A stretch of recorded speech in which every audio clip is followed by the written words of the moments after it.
Hey there, my friends. Happy Tuesday. It is Jen Bach with By the Shore Stamping, and I am so excited to be here with you again for another fun tutorial on some card making. Today I'm featuring the Dragonfly Garden bundle, which is actually one that's been around for a little while, but I just found it in my stash, and I actually really love it. It's a beautiful stamp set and punch, so I always love a bundle that has a punch just because it's nice and quick and easy, and it's accessible for all levels of crafters. So I thought I would share with you a fun little card today featuring this bundle, and I show you a little bit of a fun technique. I actually saw this online on Pinterest, and I kind of altered the card to make it my own. I was trying to show off this really pretty bloom where you're planted paper. So this is the paper I'm using. You can see, I'll just flip through it here. One side's kind of got like plants, right? And then the other side is like really cool, just background paper, which would be awesome for like scrapbooking and for card making and just all home decor stuff. It's just a really pretty set of paper. It comes 12 by 12. I have this cut 6 by 6 because it is one of the featured papers in my paper share, which is closing on Thursday, you guys. So if you want to get in on that, you want to make sure you check out the link in my video description. You'll get 10 packs of paper. So that's just one of 10. I'm going to flip through them really quick.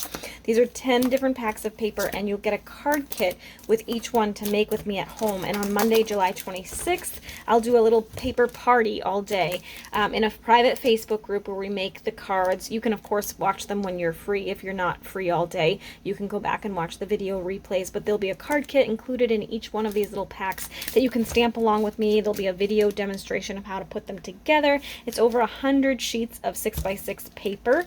So you can, of course, we'll make the cards with it, but you can of course use this for scrapbooking too, but it's really a great staple for card makers. So if you need more information, feel free to message me or comment below, but the link will be in the description, so be sure to check that out. In the meantime, let's go ahead and make a card. So I took a piece of 4 1/4 by 11-inch piece of our thick Whisper White for my card base. I always like to use our thick Whisper White for card bases because they're a little bit sturdier, so it's just better for your card bases so that they'll stand up and not have any issues with sinking or anything like that. I also have a 4 by 5 1/4 inch piece of just jade and another piece of white, but this is the regular white, so it's not the thick white, and this one is 3 3/4 by 5. So those three, or these two, are going to get layered together first. We're not going to attach it to the card base yet, actually, because we need to do some layering. So I'm going to go ahead and attach this to our card base. Okay, and I'm just going to center that with 1/4 of an inch or 1/8 of an inch border here. Okay, and then I'm going to take a piece of Whisper White again, or I'm sorry, Basic White, and it's 2 1/2 by 3 3/4, and I'm going to take a gray granite ink pad. This is a very subtle card, but I just love it. Looks really kind of elegant, I think. So I'm going to take a gray granite ink pad. I'm going to use this really fun like field of flowers kind of image from the Dragonfly Garden stamp set. I'm going to ink that up, excuse my arm for a minute, and I'm going to go ahead and stamp that so it's kind of just slightly off center, a little bit. Okay, so that's that. That's all I'm going to do. I'm not going to color it or do anything else with that. That's all I'm going to do. I'm going to set that ink pad aside for a minute, and then I'm going to layer this onto a let's see, this one is 2 3/4 by 4 inches gray granite cardstock. So this is one of the colors that's in the pattern paper. Whoops. So that is why I picked that color. I love pulling my color scheme right from our pattern papers. And right in the catalog, it tells you the color combos for our papers. So it's a really cool, valuable tool.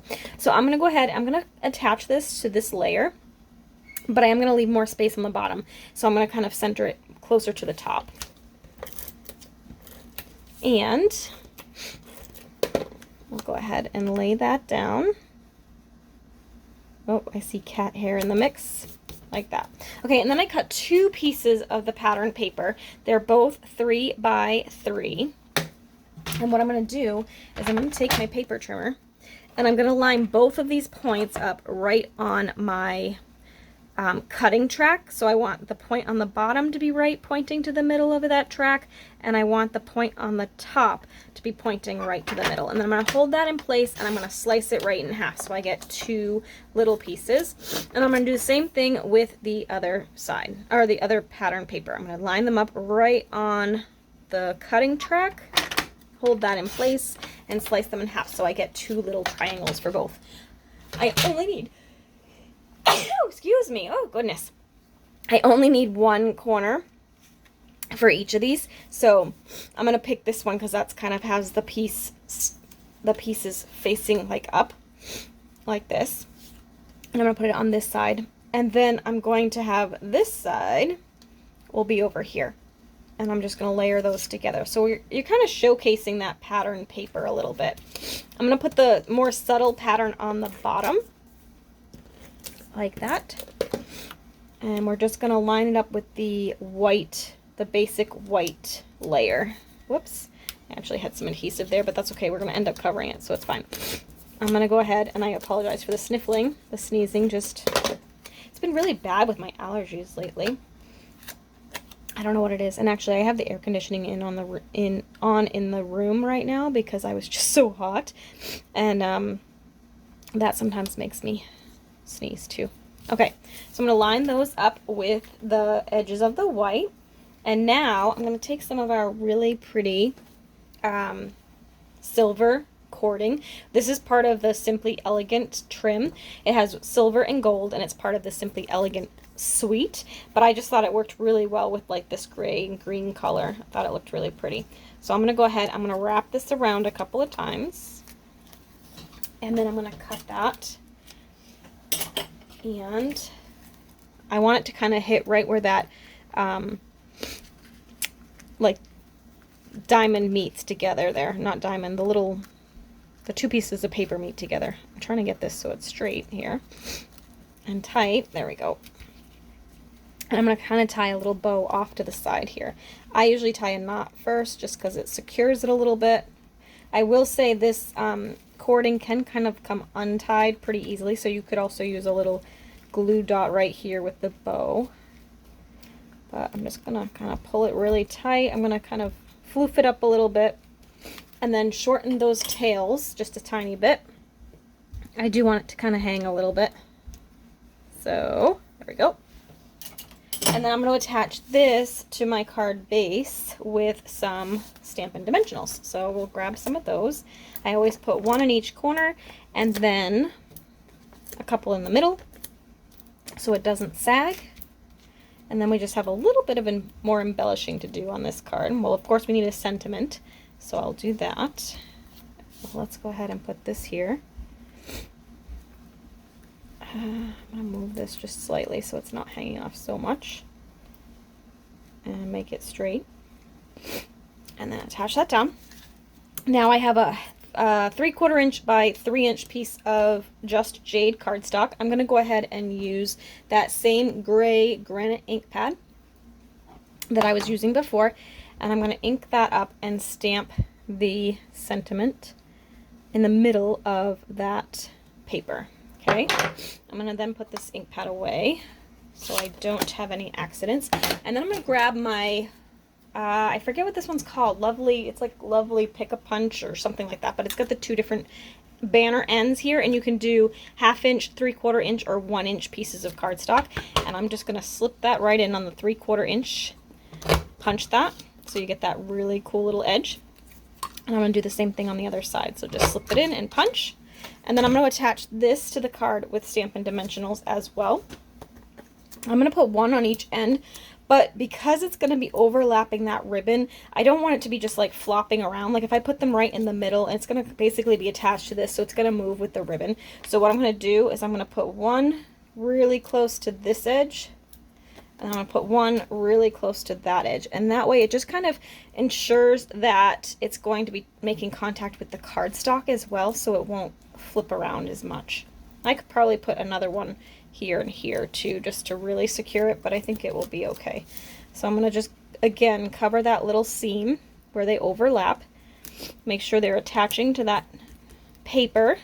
And there's that part. And then the last part is I want to use the really cute little punch that they have. So what I did is I cut out a little small dragonfly out of our vellum cardstock, and then I also took a scrap piece of our Just Jade and punched out one of those.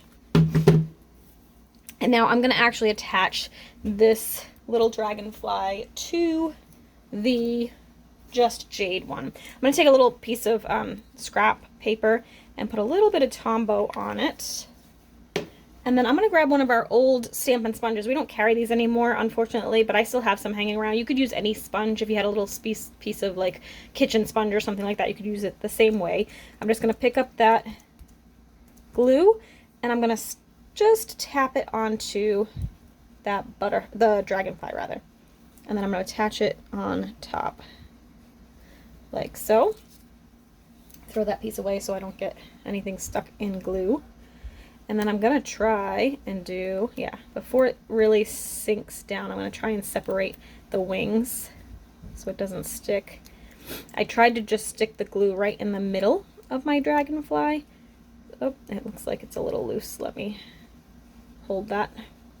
Let it dry for a second. There we go. And then I'm going to go ahead and use a mini glue dot to put this on. So I'm just going to attach that right there and pull that off, and then we'll attach it to the card right about there. Looks good. And then I just wanted to pull in a little more silver, a little more bling again.